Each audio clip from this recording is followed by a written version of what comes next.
Hello, and welcome back to another episode of How I Disappoint My Parents podcast. This is your host, Kayla. Um, I do not have a good excuse as to why it has been so long since I've edited and posted. I did record 2 episodes back to back. The last episode posted was actually one of the episodes that I recorded back to back. Um, I wasn't in love with the second recording, so I never took the time to edit it. I assumed that I would have been able to record soon after that and just post a fresh episode. However, let's get on to the medical minute. I'm trying to make it brief. I think in the previous episode I had talked about basically incorporating like a brief couple minutes to get on and get over with what's been going on medically wise. Um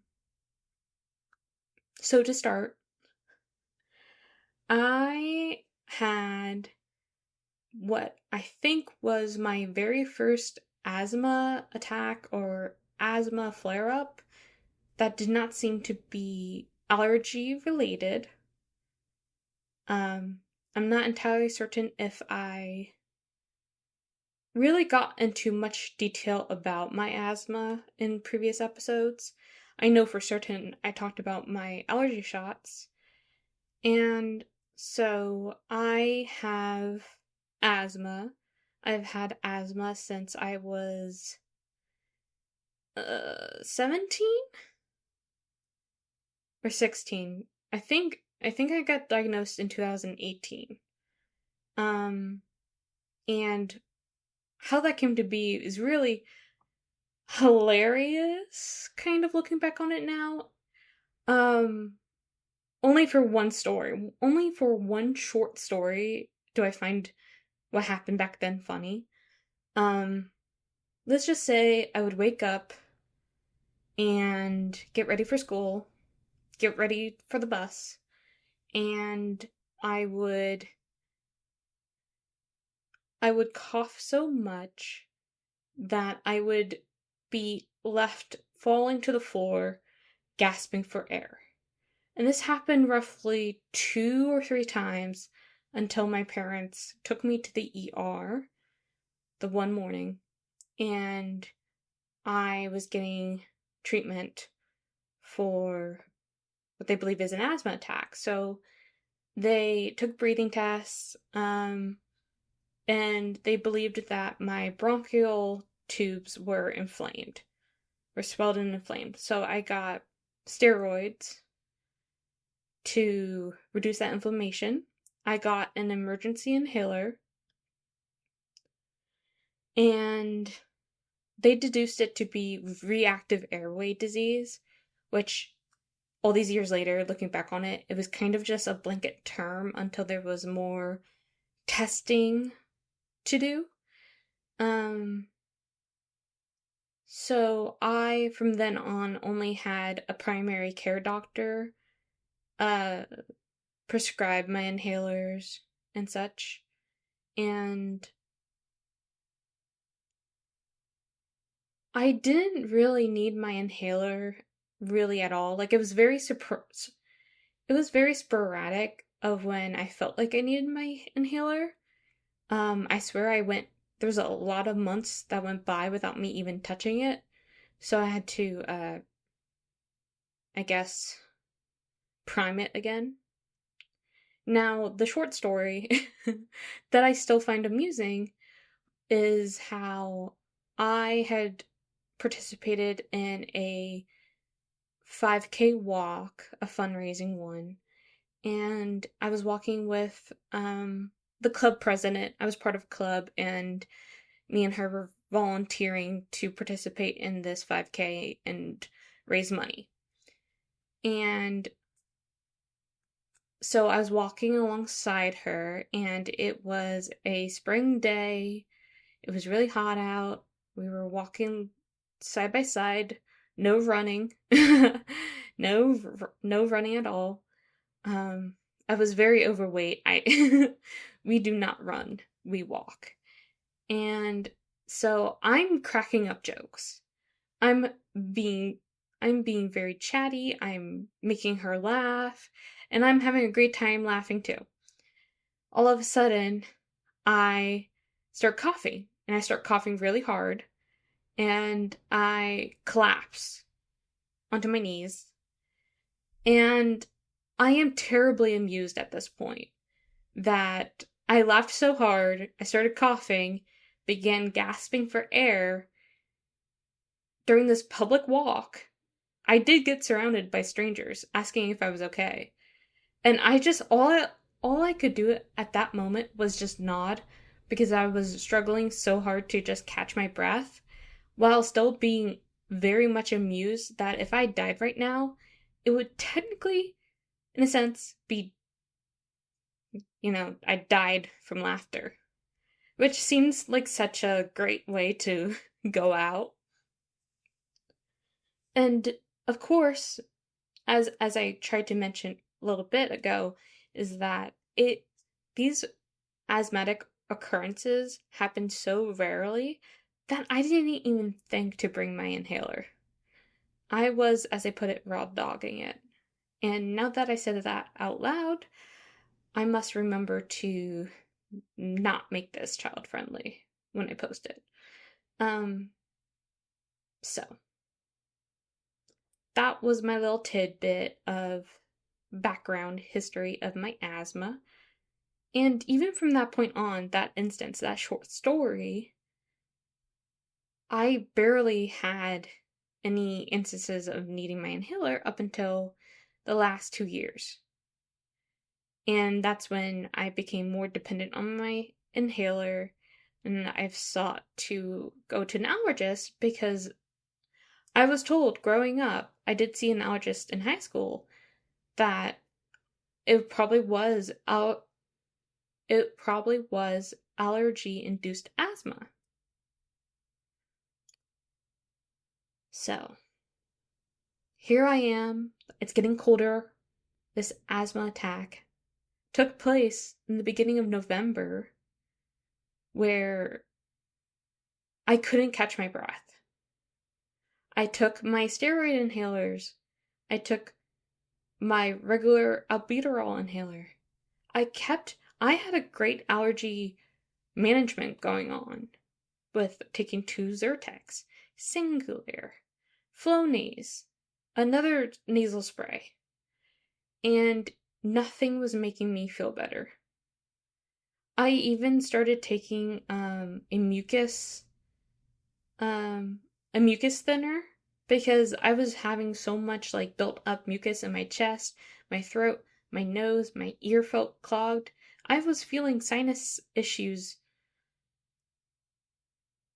So in no way did I think it was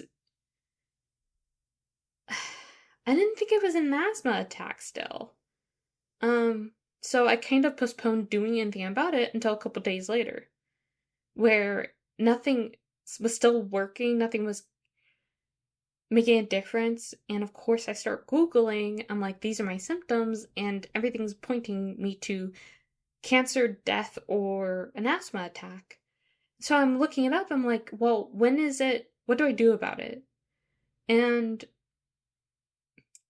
the Google told me that I need to get help, need to seek emergency help, because,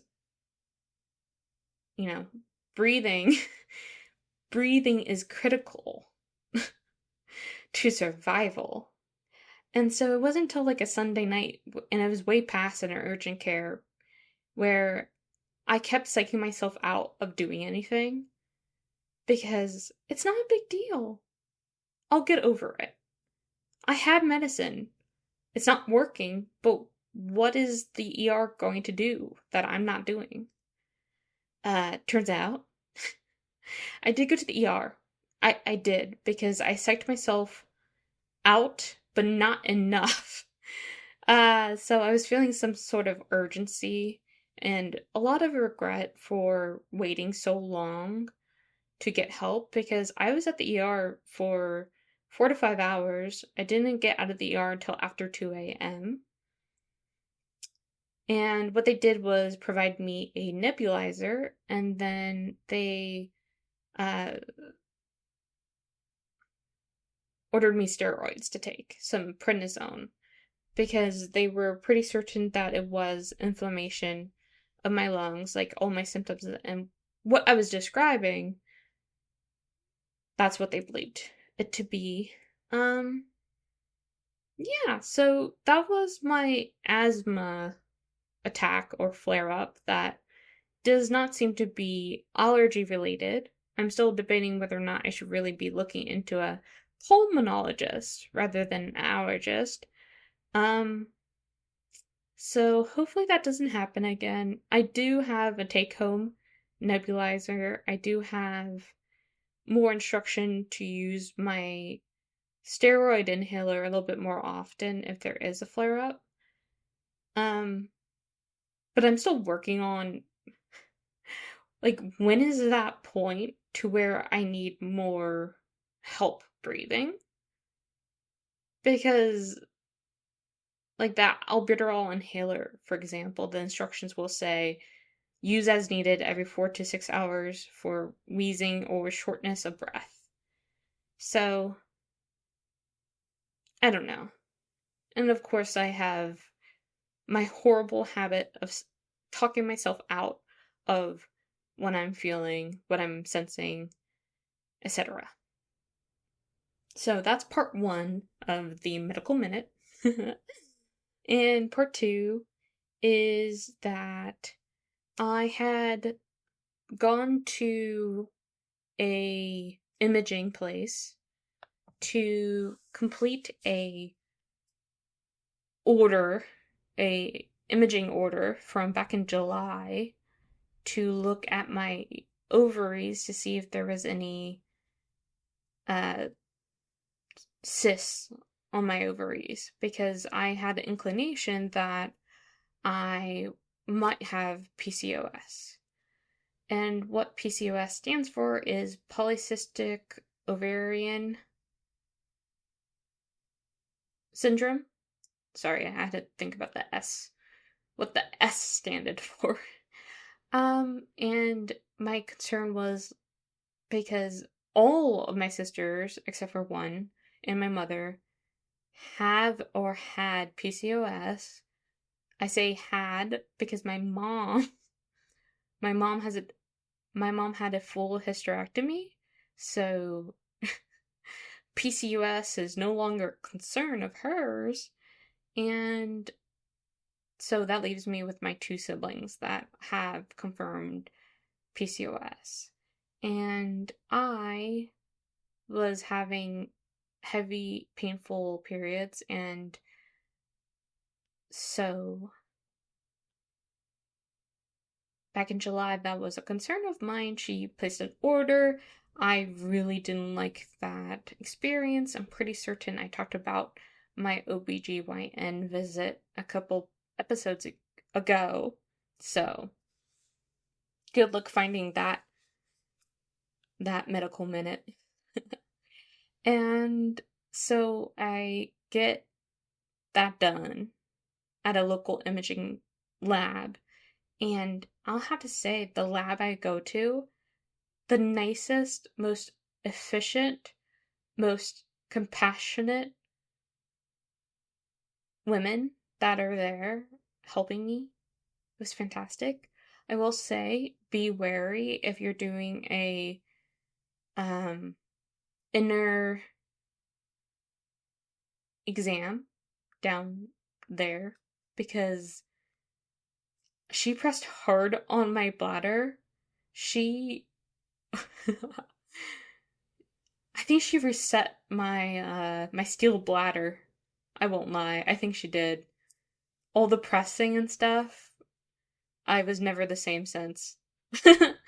But overall, it was not a bad experience whatsoever. I think the women that were assisting me were very professional, very kind, patient. It was not a bad time in that regard.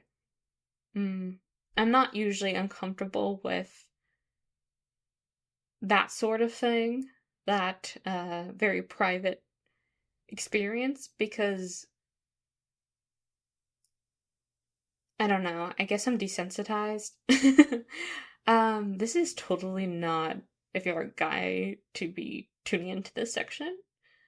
Um, but I've had a male OBGYN before, honestly, because overall I felt like I didn't care, especially because I was only doing physical annual exams, and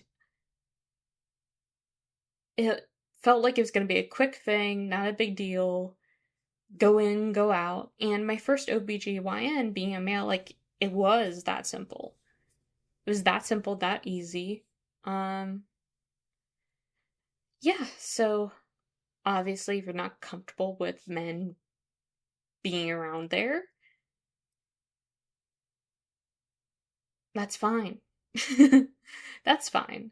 I get it. No, I do get it. I just, me personally, didn't care. So, um, yeah, so that has gone and since been the OBGYN that ordered it, reviewed it, and I do have a cyst on my left ovary, and they call it a dermoid cyst. And right now, they are just watching it to see if it grows, goes away. I'm under the impression that if it doesn't go away or grows, that it may become a more serious issue. Um, so I've been ordered to do this imaging, and well, it will be a month now. I guess late January I'll be doing that. Just when I think my steel bladder is going to be back at its prime. Anywho, that is my medical minute.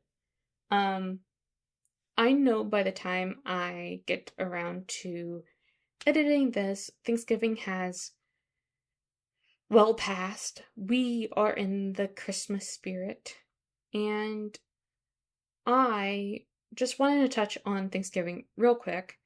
Um,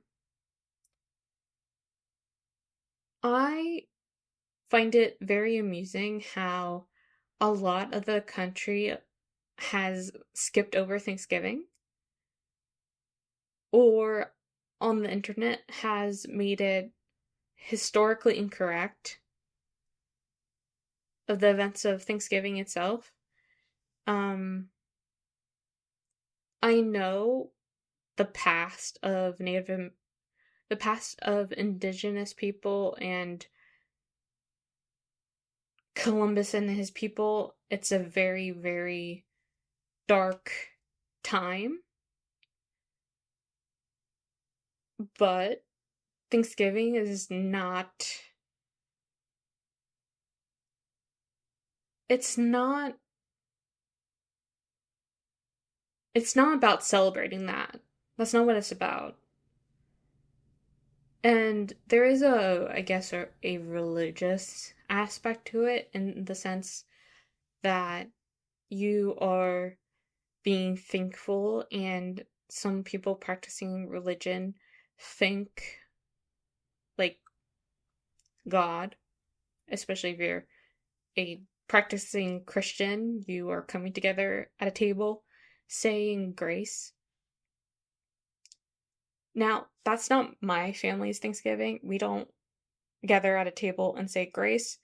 We gather at a table and we eat a bunch of food and pies and talk and get fat.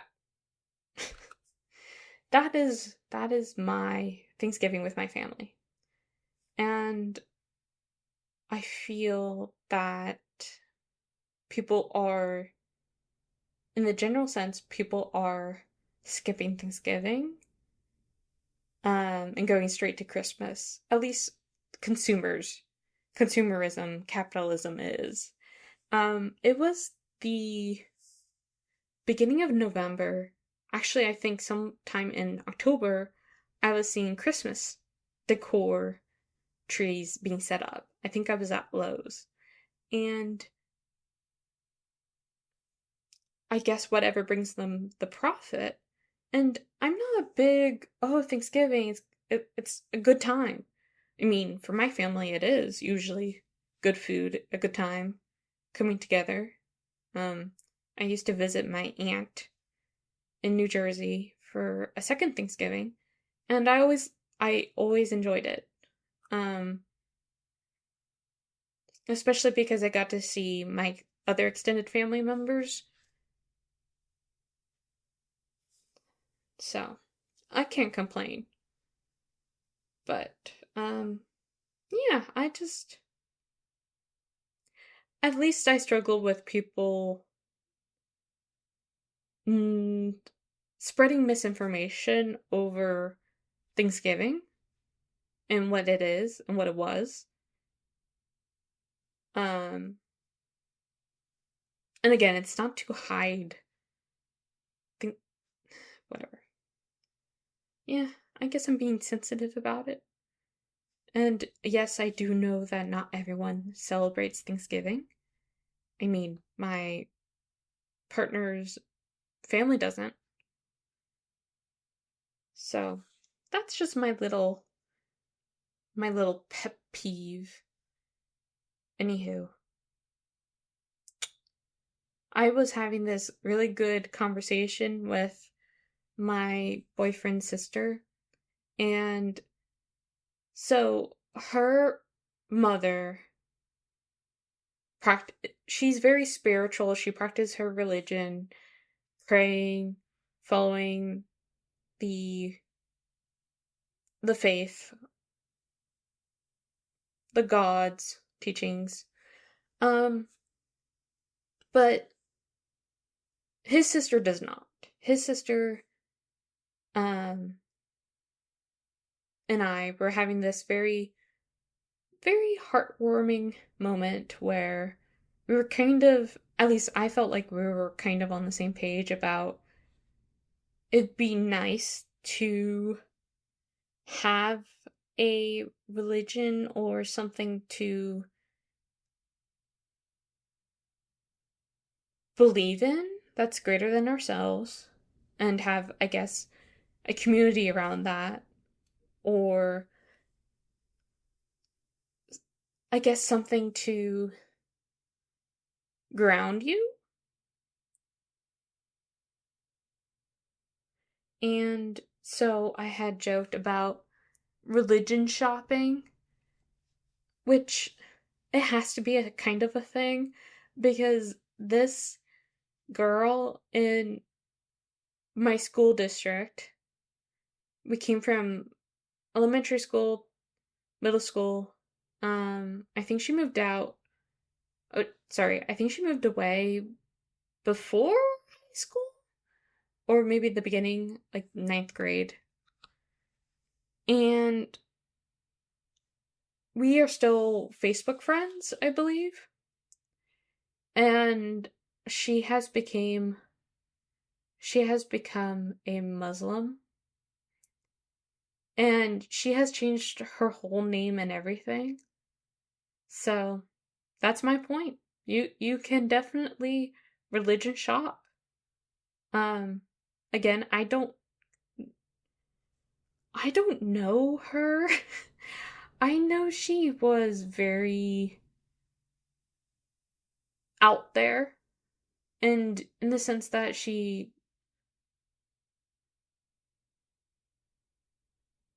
uh I'm trying not to pass judgment, and I'm struggling. Anywho, gonna wrap that point up because yes, you can religion shop, and it is a thing. I am familiar. I am familiar with someone who has religion shopped. Um, Anywho, I might religion shop. So, oh gosh, this makes me so uncomfortable talking about it. Um, just anywho, gonna move on. So I had written down a dream that I had. I woke up and I had this very detailed dream that I would like to share with my audience because I felt like it would be relatable. Now, I know some people can't remember their dreams, and usually I can't. But this dream was very noteworthy, so as soon as I woke up, I had to write it down cuz I knew I would have to share it. Um so this is this is this is my brief notes, my cliff notes of what I dreamt about. Okay. So in this dream, I was in high school again. And don't ask me why, just know that's how it was. Um, I was in high school, but I was still in my 20s. I was still a young adult. But the other people in my class, they were younger, like teenage years. They were immature, they were arguing over something. There was a person disrespectfully playing loud music. Um, I remember being very fed up and confronting the person to turn off their music because the teacher was talking. Now, I think this might have been a social studies class, but the thing is, the teacher, I recognized him to be my ninth grade photography teacher. Um, so I was defeated because the annoying kid playing the loud music didn't listen, and no one was listening to the teacher. So I remember basically looking at this teacher. It kind of seemed, at least in the dream, that he was concerned about me and how I was feeling about nobody else listening. So I remember quoting, I remember quoting, and this is why I hate people. And if that doesn't speak volumes to how my school career went, I don't know what will. Because I couldn't fathom being so disrespectful when a teacher is trying to teach and people are just talking over them and pretending like they're not in this classroom to learn. I can't. I know I can be a chatty Cathy, but once I know it's time to be quiet, it's time to listen.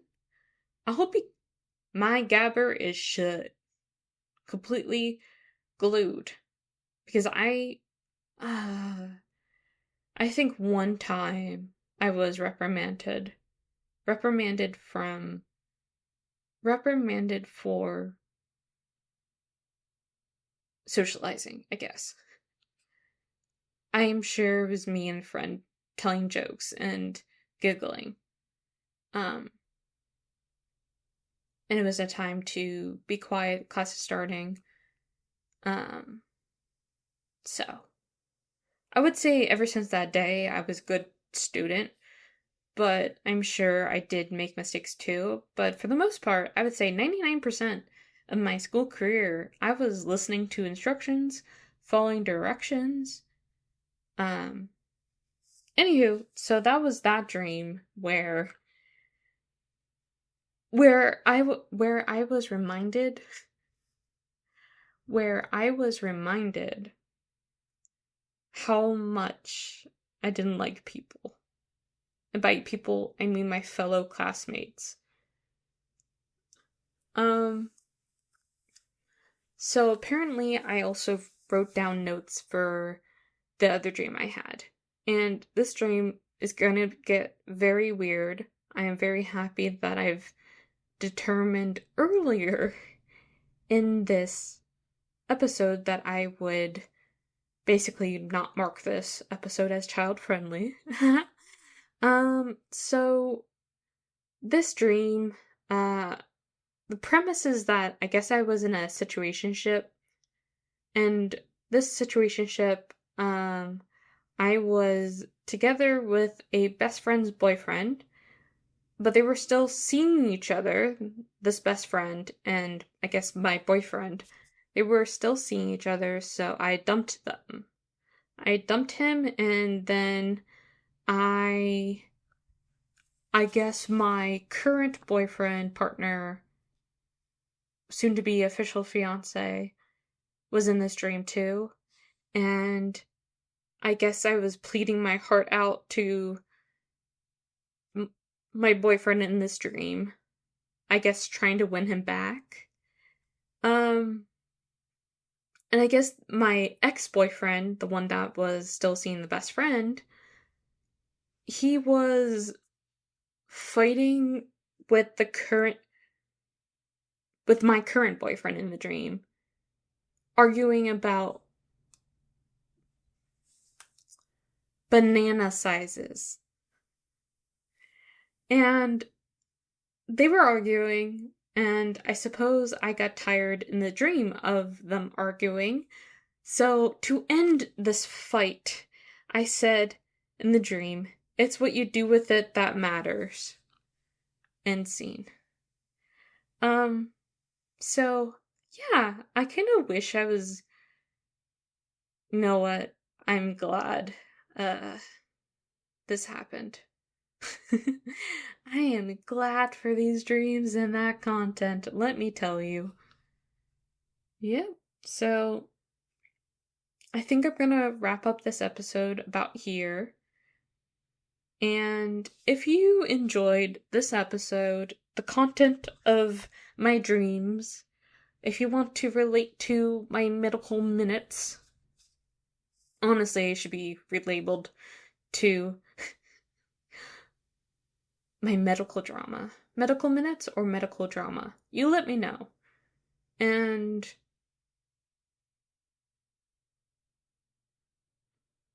also let me know if you have similar dreams or even a story of a dream to tell. It could be cool for me to read other people's stories of what they've dreamt about. You let me know if you want me to publicly share your medical drama. Let me know. Yeah, so with all that, this has been a episode of How I Disappoint My Parents. Be sure to find me on Instagram at HIDMP_. That's my Instagram handle, and this episode gets posted on YouTube and Spotify. So yeah, with all that being said, I hope you liked what you heard. If not, don't tell me. And that's about it.